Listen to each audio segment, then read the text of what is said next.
udah sebut turun temurun.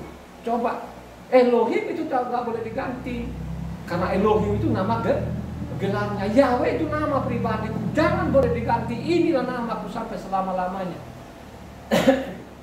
Sekarang coba kalau nama Yahweh ada yang terang-terangan bilang nama setan loh saudara, ini dosa kekal saudara, tidak ada pengampunan. Ya, makanya sekarang akan kita baca YouTube itu coba kan, yang namanya melecehkan namanya apa tadi apanya Roh Kudus itu tidak ada pengampunan. Yahya Waloni itu dia bilang Roh Kudus itu Yahya Waloni itu saya kasih tahu itu dia namanya dosa kekal, itu tidak ada pengampunan. Ya, Yahya Waloni mungkin dia tidak terasa sampai saat ini. Dia belum terasa, dia belum merasakan, tapi tunggu pada waktunya nanti, pada waktu dia mati. Makanya Yahya Waloni itu tidak akan pengampunan. Karena jelas-jelas itu bukan Roh Kudus, Roh Kudus. Itu dia menghujat benar-benar Roh Kudus itu. Tidak ada pengampunan. Ya, ada tulisan, ada pasalnya. Ya, kalau kau baca namanya Markus 3 sana akan menghujat namanya Roh Kudus, namanya tidak ada pengampunan. Ya, adalah namanya dosa kekal. Kasih tahu saudara. Ya, hati-hati, tidak boleh ada dari mulutmu nama ilah. Yang engkau masuk, yang dianjurkan Tuhan itu masukkan nama Yahweh itu sampai lamanya. Masukkan nama ini. Tidak boleh dilupakan nama ini. Kalau engkau melupakan nama ini pasti lu mati saudara. Jadi mati benaran sekarang ini. Coba bayangkan saja sekarang ini, kalau engkau baca di Matitia 8 ayat 17 sana apa? Baca Matitia 17 atau Matius ya. Jadi kalau orang baru dengar ini Matitia, aslinya namanya Matitia. Hal itu terjadi supaya genaplah firman yang disampaikan oleh Nabi Yesaya, dialah yang memikul kelemahan kita dan menanggung penyakit kita. Dialah yang menanggung penyakit kita. Lu mah bayangkan saja sekarang ini kan, kenapa orang mati bergelimpangan seperti itu? Ya? Bukankah namanya Tuhan itu datang di bumi itu menanggung penyakit? Tidak pernah namanya Tuhan kalau kau mati menimpakan penyakit. Kalau dia menimpakan penyakit berarti Tuhan itu bohong saudara, ya, bohong. Ya. Coba kalau kau baca di sana Keluaran 15 ayatnya 24-25, coba kita baca di sana. 24-25. Keluaran 15 ayat 24 sampai 25. Lalu bersungut-sungutlah bangsa itu kepada Mose, kata mereka, apakah yang akan kami minum? Mose berseru-seru kepada Yahweh, dan Yahweh menunjukkan kepadanya sepotong kayu. Mose melemparkan kayu itu ke dalam air, lalu air itu menjadi manis. Di sanalah diberikan Yahweh ketetapan-ketetapan dan peraturan-peraturan kepada mereka, dan di sanalah Yahweh mencoba mereka. Coba terus 26. Firman-Nya, jika kamu sungguh-sungguh mendengarkan suara Yahweh Tuhanmu dan melakukan apa yang benar di matanya dan memasang telingamu kepada perintah-perintahnya dan tetap mengikuti segala ketetapannya, maka aku tidak akan menimpakan kepadamu penyakit manapun yang telah kutimpakan kepada orang Israel, sebab aku Yahweh lah yang menyembuhkan engkau. Ya, aku ini Yahweh yang menyembuhkan aku, bukan nama ilah lain saudara. Ini perhatikan baik-baik. Kalau engkau tidak memperhatikan ini, saya ngomong ini saudara, kalau saya tidak selidiki kitab suci ini sampai 100 mau masuk 145 kali saya tidak mau ngomong saudara. Jadi saya di mimbar ini bukan ujuk-ujuk saudara, 21 tahun ini saya menyelidiki kitab suci ini. Ya, sehingga saya tahu isinya di dalamnya. Ya. Tidak demikian di luar sana saudara, menjanjikan surga. Surga apaan kalau kau langgar semua perintahnya. Ingat baik-baik, jangan sampai kau melupakan nama Yahweh ini. Kalau kau melupakan mati saudara, ya. Mati. Ya. Akhirnya berjalanlah waktu ini saudara, bangsa ini makin menyimpang saudara. Makin menyimpang, ya.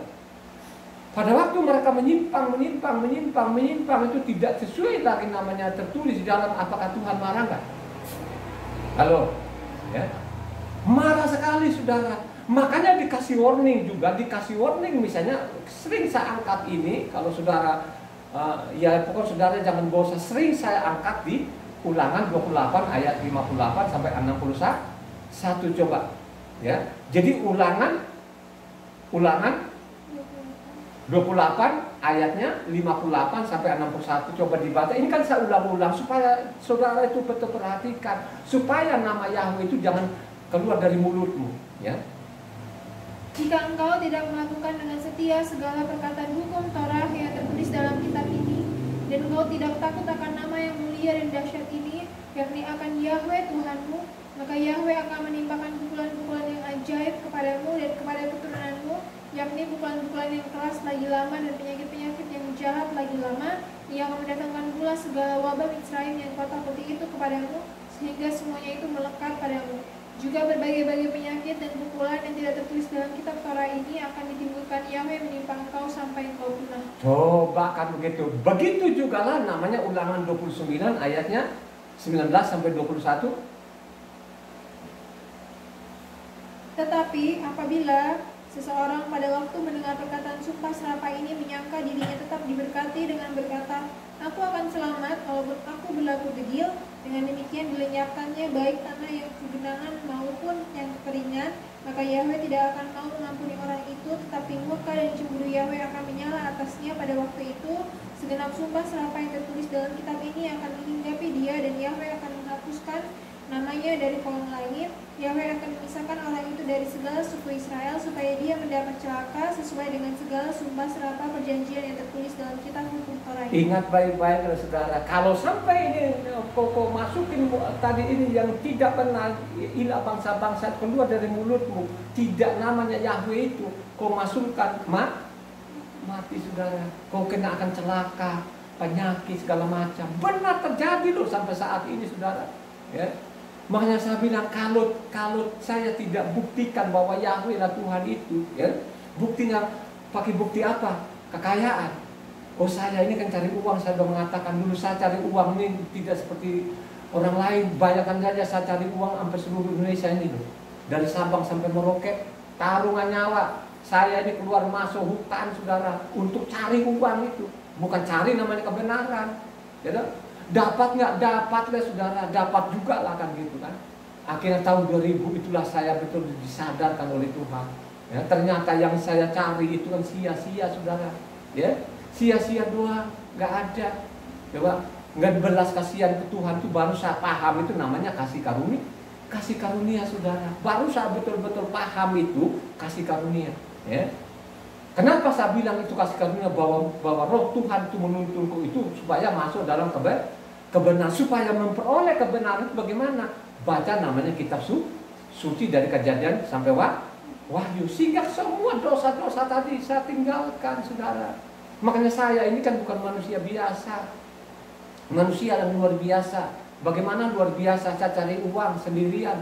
Coba pergi ke Sumatera sana, keluar masuk hutan saudara, yang begitu orang takut itu, saya tidak takut, masuk terus. Nyari apa? Nyari Tuhan? Bukan saudara, ya, bukan, itu hantu juga yang dicari saudara. Sekarang kita punya uang, akhirnya dosa makin jadi nggak? Makin jadi saudara. Jadi kalau orang punya duit banyak itu bukannya dosa itu makin kecil, makin jadi contoh namanya orang korupsi itu kan, coba uangnya sudah banyak nggak? Tapi dia tidak puas juga, dia tetap korupsi saudara. Dia tidak puas gitu kan. Beda lah gitu, tahun 2000 itu saya selidiki kitab suci, apa yang terjadi, wah luar biasa deh, ya. Sehingga betul-betul itu saya membuktikan bahwa Yahweh lah yang jadi manusia. Saya mau buktikan, benar nggak tadi janjinya menjauhkan penyakit, sehat-sehat saja. Ya saya sehat, ya. Yang paling luar biasa lagi kan istri saya, kedua anak saya kan begitu sehat-sehat saja, 21 tahun coba. Ya. Dulu anak saya coba Evan dan Ina ini, coba kalau rumah sakit namanya rumah sakit ECT, apakah mereka sembuh? Tidak, ya. Bawa Medistra baru bisa sembuh saudara. Medistra itu bayarnya mahal. Saya mau beritahukan, ya. Bawa di semua satu rumah sakit itu yang tidak terkenal itu nggak pernah sembuh kedua anak ini, nggak tahu deh. Pokoknya itu iblis untuk menguras duit juga, yaitu tadi bawa ke Medistra sana, tepuk doang, anak-anak langsung sembuh. Coba kan ada namanya dokter Surya ini kan, coba Evan ini kan udah doang kanan situ lah, datang itu namanya dokter ini tepuk saja, Evan sudah sembuh, dia pulang coba. Ya, habis tepuk itu tepukannya bukan tepukannya kecil saudara, bayarnya mahal, gitu. Sesudah saya mengaku bahwa Yahweh lah yang disembah Abraham, Ishak dan Yakub, dan Yahweh juga lah yang jadi manusia sampai disalib dengan setetes darah Yahshua itulah, sehingga saya begini saudara, saya membagikan kebenaran saudara. Ya. Ya. Kalau saudara tidak baca itu tidak mungkin tadi saudara tahu di mana firman yang mana, pasal mana, ayat mana, nggak mungkin tahu saudara. Ya. Tapi kalau saudara baca dari Kejadian sampai Wahyu pasti tahu saudara. Ya. Ya, jangan sampai namanya melupakan apa yang terjadi. Kalau kita baca zamannya apanya Yeremia ini, zaman Yeremia raja siapa? Halo, zaman Yeremia itu raja siapa? Raja paling benar. Siapa namanya? Yosia. Ya. Jadi zaman namanya Nabi Yeremia ini namanya Yosia.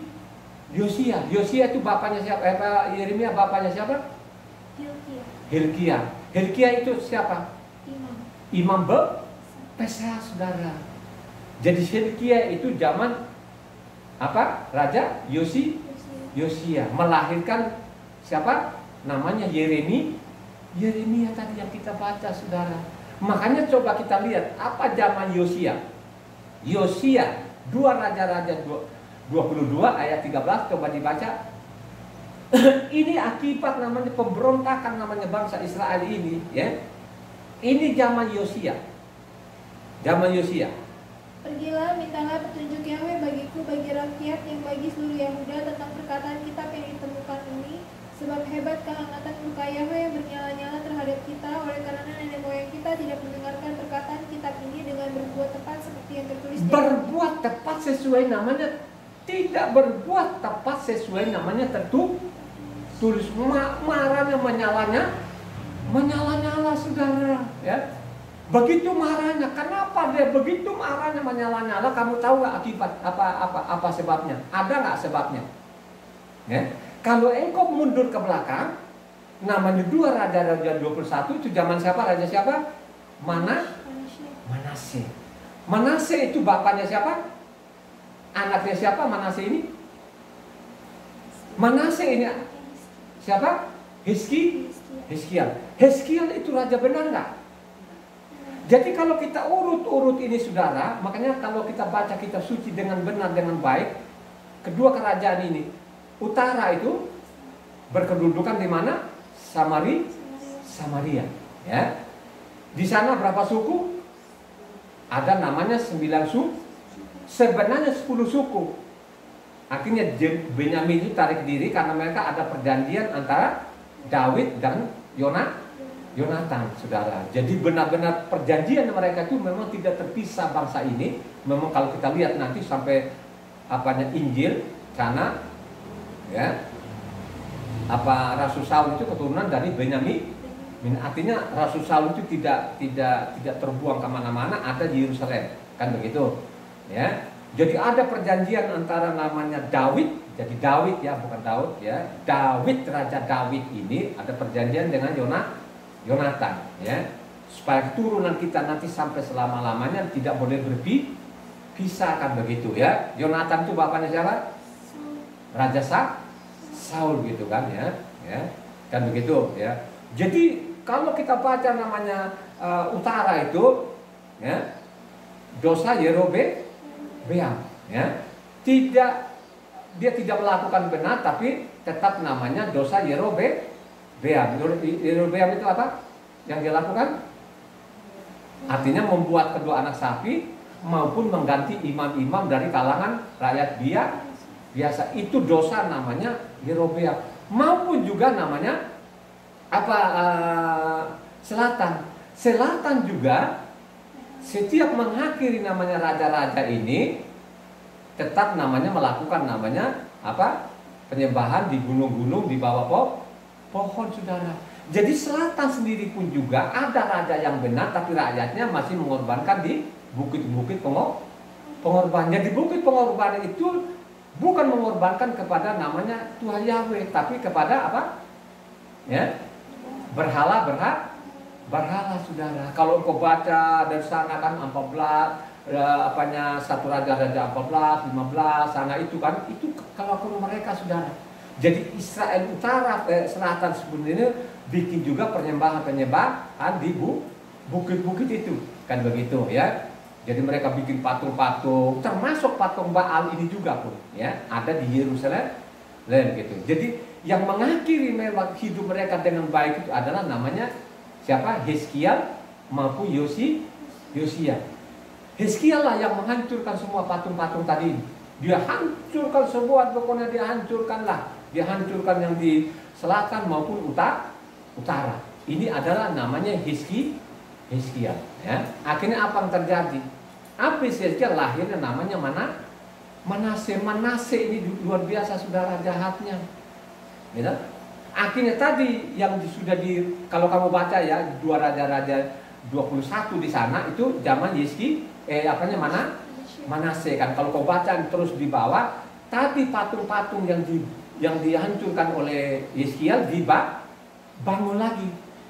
Jadi Manase ini bangun lagi kan begitu. Kalau kau baca ya dari 8 atau 9 di sana, kau baca di situ dia ambil lagi, taruh lagi di Yerusalem gitu kan. Habis Manase siapa? Amon. Amon itu tidak benar. Amon itu punya anak namanya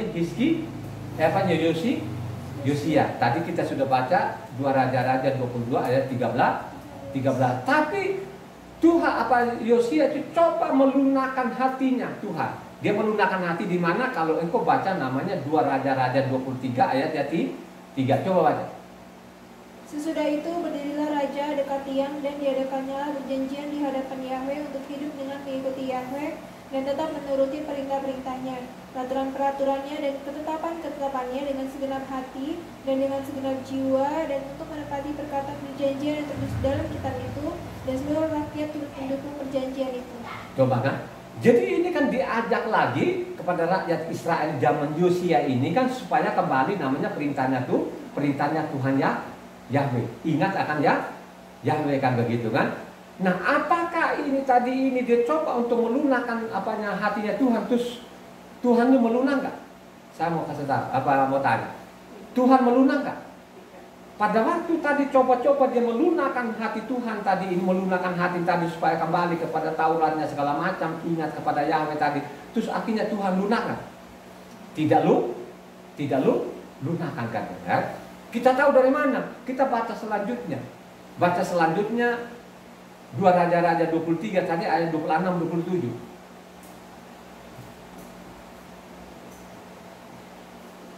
Dia tidak lunak.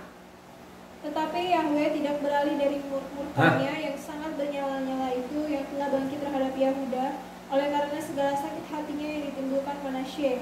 Lalu berfirmanlah Yahweh, juga orang Yahuda akan kujauhkan dari hadapanku seperti aku menjauhkan orang Israel, dan aku akan membuang kota yang kupilih ini, yang Yerusalem dan rumah ini, walaupun aku telah berfirman tentangnya, namaku akan tinggal di sana. Tuh kan? Akhirnya tidak lunak. Kenapa dia tidak lunak? Karena gara-gara Manase, saudara. Jadi kalau kau tahu namanya Manase, baca namanya 2 Raja-Raja 21, saudara. Ya kan? Ya. Kurang apa lagi Manase ini punya bapak yang luar biasa. Ternyata anak ini tidak ada perhatian apa yang dilakukan oleh orang tuanya, saudara. Habis namanya Yosia tadi anaknya beres nggak? Halo? Tidak ada yang beres kan gitu. Terakhir raja siapa? Namanya Raja Matanya itu diganti namanya siapa? Oleh Raja Babel bernama Sedekia, saudara. Ya, inilah kejadiannya, saudara. Makanya saudara itu baca kitab suci supaya engkau ini tidak disesatkan. Jangan ikut-ikutan lah. Jangan kebanyakan orang lu ikut-ikut membelokkan namanya hukum. Dosa itu apa? Halo? Dosa itu apa? Pelanggaran akan hukum. Tulisan di mana? Ada nggak tulisannya? 1 Yohanes 3 ayatnya 5. Coba baca. Coba saudara. Makanya baca supaya engkau ini tahu di dalamnya. Jangan sembarangan, saudara. Ya, jangan sembarangan. Surat itu surat Yohanes 1 Yohanes 3 ayatnya 5. Dan kamu tahu bahwa ia telah menyatakan dirinya supaya ia menghapus segala dosa dan 4 tadi, bukan 5, 4. setiap orang yang berbuat dosa melanggar juga hukum Tuhan, sebab dosa ialah pelanggaran hukum Tuhan. Jadi dosa itu pelanggaran hukum Tuhan. Apakah orang-orang yang di mimbar itu ngerti nggak hukum yang dimaksud di situ? Ya, mereka tidak ngerti. Makanya sekarang ini di mana-mana itu dari mimbar Taurat itu tidak berlaku, saudara. Ya, akhirnya mereka abaikan semua perintah-perintah Tuhan, termasuk nama Tuhan ini tidak mau, saudara. Nah, kalau ditanyain itu Allah nama atau gelar, dia bilang gelar, dia bikin satu buku. Nah, kalau gelar kan biasanya kalau panggil Yesusmu itu bilangnya tuh apanya Allah Yesus, jangan bilang Tuhan Yesus. Maka diketawain loh orang-orang, ya Pak. Ini kalau orang-orang yang Muslim ketawain orang Kristen. Makanya Kristen itu termasuk juga dungunya gimana sih? Tuhan itu namanya apa? Gelar, saudara. Tuhan itu artinya apa? Loh, Tuhan itu artinya apa? Yang diyakini dipuja sebagai yang maha kuasa. Itu arti dari kata Tuhan. Ini ditulis oleh ahli-ahli bahasa di Indonesia. Ahli-ahli bahasa Indonesia itu ditulis Allah itu nama Tuhan yang disembah namanya orang-orang Muslim. Allah itu adalah zat. Allah itu adalah maha ada. Beda dengan namanya Yahweh. Yahweh itu dia bermakhluk, berwujud, berbentuk, dia menampakkan diri. Ya. Jadi wujudnya bukan anak sapi. Beda namanya orang-orang Israel. Orang Israel itu dianggap wujudnya anak sapi sehingga mereka bikin anak sapi zaman siapa? Zaman Mose itu mereka bikin anak sapi enggak? Bikin anak sapi, saudara. Ya, kan? Kalau engkau baca di sana apa? Keluaran 32 itu mereka bikin anak sapi. Anak sapi yang kedua zaman siapa? Hah? Yerobeam berapa? Ya. Yerobeam namanya 1 raja-raja 12, saudara. Lu baca saja di sana itu, pasti ketemu namanya kedua anak sapi. Coba bayangkan aja apakah Taurat itu tidak ada, ya? Kenapa seperti itu? Karena tidak pernah dibaca. Kalau sudah tidak dibaca, apa kata di mimbar ikut. Akhirnya apa? Dampaknya mati, saudara, ya kan? Ya, mati. Makanya selidiki kitab suci ini, ya. Kalau engkau selamat itu dari siapa? Apakah dari ajaran mimbar atau dari pemahaman kitab suci? Ya? Dari pemahaman kitab suci, kan begitu. Sesuai namanya apa? Imamat 18 ayat 5 baca. Imamat 18 ayat 5. Sesungguhnya kamu harus berpegang pada ketetapanku dan peraturanku. Orang yang melakukannya akan hidup karenanya. Akulah itu yang... sudah pribadi atau kelompok? Halo? Itu sudah pribadi itu yang melakukan ikutin perintahnya, yang mengakui bahwa namanya Yahweh itu dialah Yahweh yang jadi manusia, berarti selama saudara. Maka dia bilang, kalau engkau tidak mengakui bahwa aku ini Yahweh, mati dalam dosamu. Kalau engkau baca namanya Yohanes 8 ayatnya 20a. Saudara, kalau engkau tidak mengakui bahwa aku ini adalah Yahweh, mati dalam dosamu. Kurang apa lagi, itu ancamannya berat-berat, saudara. Ya? Jadi ingat baik-baik tadi ya, Yosia itu raja benar loh ya. Raja yang luar biasa, dihabisin semua, dia pokoknya sapu bersih. Gak ada yang dia biarkan sampai tulang-tulangnya namanya nabi-nabi Baal tadi ini, nabi-nabi palsu tadi, nabi-nabi palsu dibakar, tuh tulang-tulangnya saudara dibakar sama dia, robohkan semua untuk melunakkan hati Tuhan. Tapi apa yang terjadi? Tidak bisa lagi. Karena apa? Karena katanya Manase. Kalau aku baca tadi itu kan 2 Raja-Raja 23 ayatnya 26 27, saudara, dia tidak bisa lagi, akhirnya dibuang. Pada waktu namanya habis itu pun sudah, kira-kira Tuhan masih kan? Kasihan gak mereka? Masih kan? Zaman Sedekia itu kan sebenarnya kan udahlah menyerahkan diri saja. Kata Yeremia loh. Yeremia bilang dari Sedekia, mendingan terima sajalah. Ya, gitu loh. Udah nggak apa-apa, kamu diam saja di sinilah, jangan kemana-mana. Akhirnya apa kan? Tembok dijebol, kabur kan? Kabur ditangkap. Akhirnya mata kedua Sedekia dicongkel, saudara. Hah? Sisanya sendiri pun Yeremia bilang jangan meninggalkan Yerusalem. Jangan meninggalkan, sekalipun roboh semua kan dibakar kan, ini kan yang dibangun oleh Salomo ini kan yang begitu megahnya sana, ya, dibangun begitu mau sampai namanya Ratu Seba ini kan sampai terkagum-kagum lihat bangunan yang begitu megah itu, akhirnya dia hancur. Tapi hancur kan dia bilang jangan yang sisa ini, tapi paksa kabur ke Israel. Akhirnya apa? Malapetaka demi malapetaka, saudara, ya.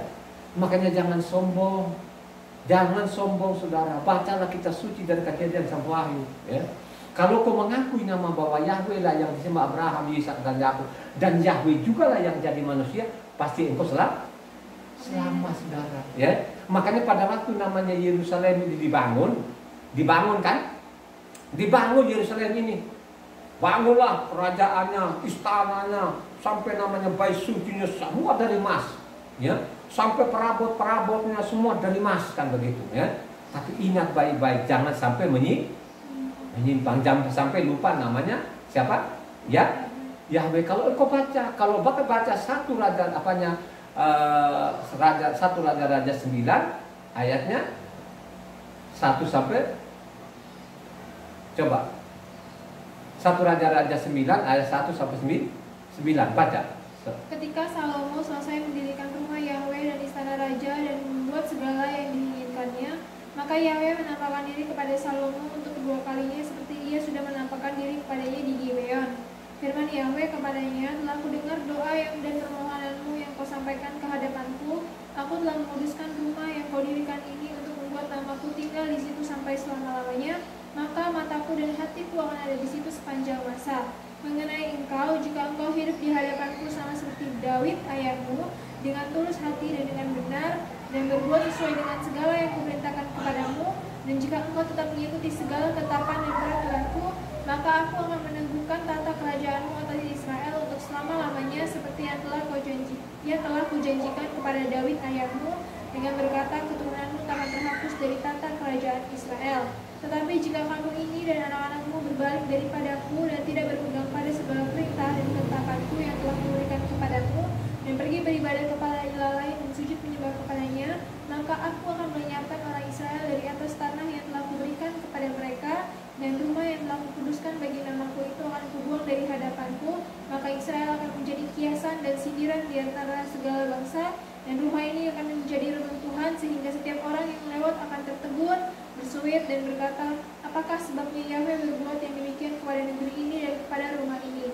Maka orang akan berkata, sebab mereka meninggalkan Yahweh Tuhan mereka yang membawa nenek moyang mereka keluar dari tanah Misraim, dan sebab mereka berpegang pada ilah lain dan sujud menyembah kepadanya dan beribadah kepadanya, itulah sebabnya Yahweh mendatangkan segala malapetaka ini ke atas mereka. Benar kan? Tadi zaman Sedekia kan? Zaman Sedekia tadi hancur nggak Yerusalem? Hancuran sampai dibakar namanya. Yang begitu megah tadi kan dibakar kan? Itu dulu karena meninggalkan namanya yang tidak diingat lagi. Yang mereka kadang-kadang adalah namanya Baal dengan Aserah, saudara. Akibatnya seperti itu. Ya. Makanya saudara ini sekarang jangan sembarangan. Marilah betul-betul engkau teliti kitab suci ini. Kalau engkau tidak teliti kitab suci ini, saudara, saya peringatkan, saya kasih warning ke saudara, mati. Karena kalau kau ikut-ikut yang di mimbar sekarang ini, nama Yahweh itu setan.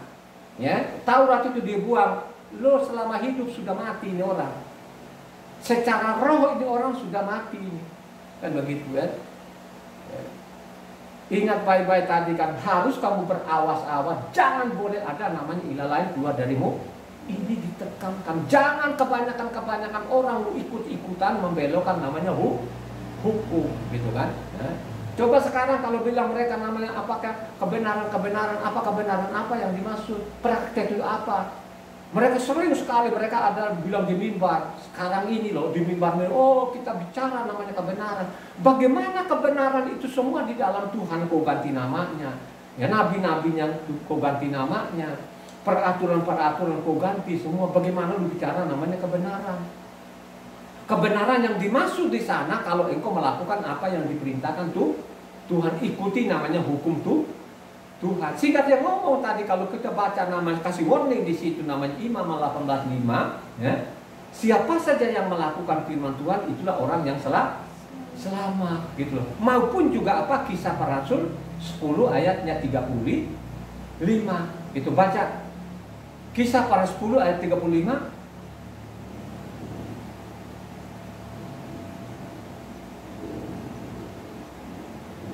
Setiap orang dari bangsa manapun yang takut akan Dia dan yang mengamalkan kebenaran berkenan kepadanya. Dari bangsa manapun yang mengamalkan kebenaran, orang itu lama. Kebenaran yang dimaksud itu apa? Halo, Tauratnya baca namanya apa? Ulangan 6 ayatnya 25. Itu namanya benar, saudara. Jadi kalau kita banyak ngomong masalah benar, apa tuh prakteknya? Baca. Dan kita akan menjadi benar apabila kita melakukan segenap perintah itu dengan setia di hadapan Yahweh Tuhan kita, seperti yang diperintahkannya kepada kita. Kalau engkau menjadi benar, lakukan yang diberi perintahkan. Lakukan saja perintah yang namanya sesuai namanya tertulis. Jangan keluar dari tertulis. Ya, makanya saya khotbah ini saya tidak keluar dari mana-mana. Saya baca saja pakai ayat dan pakai pasal. Nanti engkau mau terima tidak terima itu urusanmu sendiri. Yang penting sekarang saya mau beritahukan gitu loh kan. Saya ngomong ini tidak hafalan karena melalui namanya baca kitab suci. Saya mencatat gitu kan. Makanya ingat baik-baik. Dikasih warning lagi yang warning terakhir ini. Melalui Kepa 1 Kepa 4 ayatnya 17-18. Coba engkau baca, simak baik-baik itu. 1 Kepa 4 ayatnya 17-18 dibaca dengan jelas, keras supaya pendengar ini dengar. Karena sekarang telah tiba saatnya penghakiman dimulai, dan pada rumah Tuhan sendiri yang harus pertama-tama dihakimi. Dan jika penghakiman itu dimulai pada kita, bagaimanakah kesudahannya dengan mereka yang tidak percaya pada Injil Tuhan? Dan jika orang benar hampir-hampir tidak diselamatkan, apakah yang akan terjadi dengan orang fasik dan orang berdosa? Orang benar saja pun hampir-hampir tidak diselamatkan. Bagaimana namanya Pak? Fasik. Kata Injil tadi itu harus tahu kata Injil itu apa. Kata Injil itu bukan perjanjian baru. Dia bikin perjanjian baru, bikin perintah baru. Tidak pernah ada itu omong kosong. Yang benar itu Injil apa? Ya. Bahwa Yahweh lah yang jadi manusia, itu namanya kabar baik. Kenapa kamu bilang bahwa Yahweh? Mari kau lihat, kau tonton sendiri apa yang dia lakukan itu. Coba bayangkan orang mati dia suruh bangkit. Siapa orang itu? Kalau itu bukan Yahweh itu sendiri, itu namanya kabar baik. Itu namanya Injil, saudara. Ya. Bukan berarti sana kabar baik dibikin namanya apa perintah baru tadi supaya namanya Taurat kau buang. Nah kalau kau sudah buang Taurat ini, itu semasih hidup sudah mati secara rohani. Sudah mati loh, saya kasih tahu. Jangan engkau sombong ya dokter-dokter itu. Ya. Penghakiman nanti di dalam rumah dulu. Dia tidak urusan luar sana, dia tidak urusan lo di luar sana. Dia urusan dulu ini yang dikatakan dalam rumah siapa? Kalau yang dihakimi dulu nanti siapa? Bangsa pilihannya. Biji matanya ini dulu yang dia urusan, yang dihakimi dulu itu. Ya. Makanya dia bilang, oh orang benar saja hampir-hampir tidak diselamatkan. Bagaimana orang fasik itu apa? Saya mau bertanya kepada jemaat, fasik itu apa? Tahu kebenarannya tapi tidak pura-pura tahu itu sahabatnya diperintahkan Tuhan itu sahabatku itu kekal sampai selama-lamanya, tidak boleh ganti, tapi diganti. Ini namanya pura-pura tidak tahu gitu. Pondok daunku ini udah ada ancamannya. Kalau kau baca namanya sana Zekaria tadi, dia dari 14 sana ada ancamannya. Orang yang tidak merayakan namanya pondok daun dihukum, saudara. Tapi orang juga pura-pura tidak tahu. Lo isinya di dalam Taurat itu kan itu saja kan, apa sih? Kalau tidak ada namanya pondok daun, tidak ada namanya pesaknya, tidak ada namanya sahabatnya, itu bukan namanya hukum, saudara. Yang paling gawat sekarang kalau hukum namanya vertikal ini kau hancurkan ini, coba, ya, kau tidak mengenal Tuhan lagi, ya, sahabat-sahabatnya kau abaikan, semua kau abaikan, apakah itu kau benar? Ya, makanya saya bilang dari awal dulu ini pendeta-pendeta itu tidak ngerti apa itu dosa, ya, melanggar hukum yang dimaksud apa, tidak pernah dijelaskan, ya. Kalau saya bilang kau melanggar hukum, contoh kalau kau tidak melakukan sabat itu melanggar hukum. Kau tidak melakukan namanya perayaan pondok daunnya itu namanya melanggar hukum. Kau tidak kenal namanya Yahweh lagi itu melanggar hukum. Kan begitu kan, banyak sekali di dalamnya yang dilanggar. Coba kan gitu kan, ya.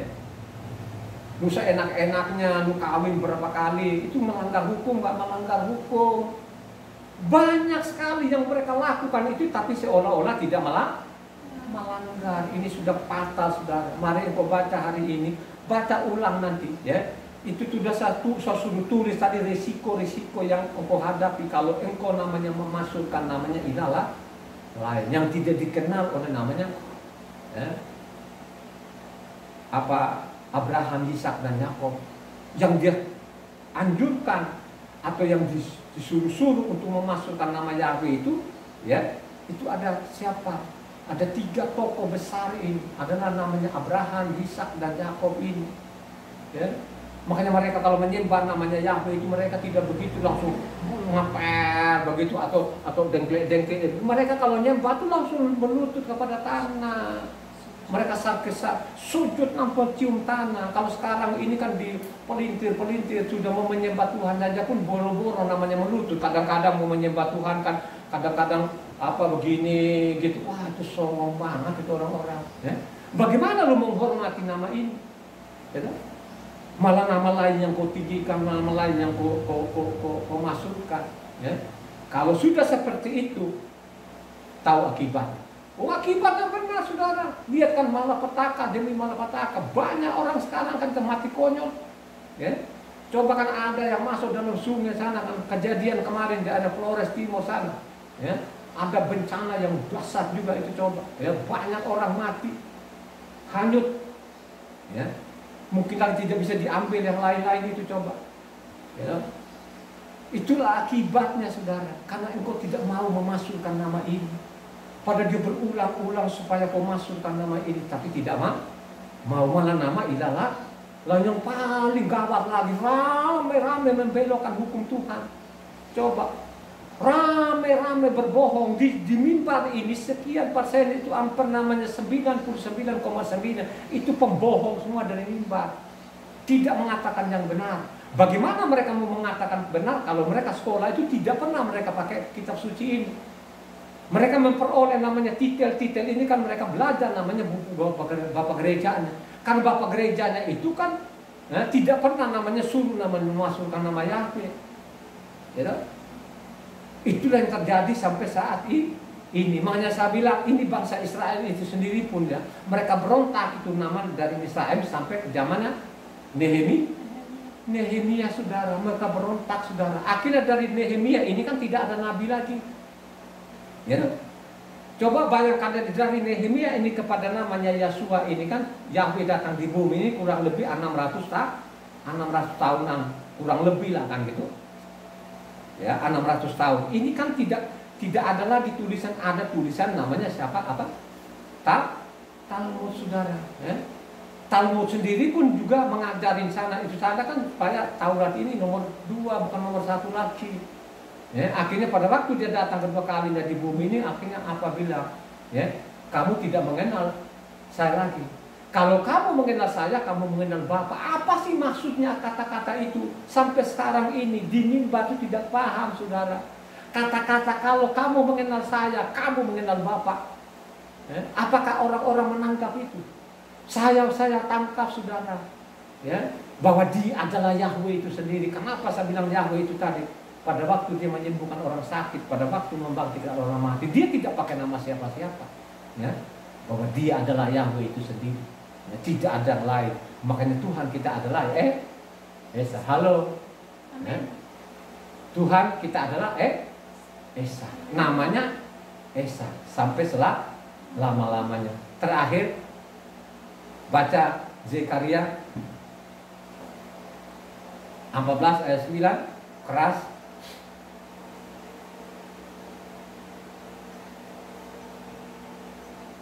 Maka Yahweh akan menjadi raja atas seluruh bumi. Pada waktu itu Yahweh adalah satu-satunya dan namanya satu-satunya.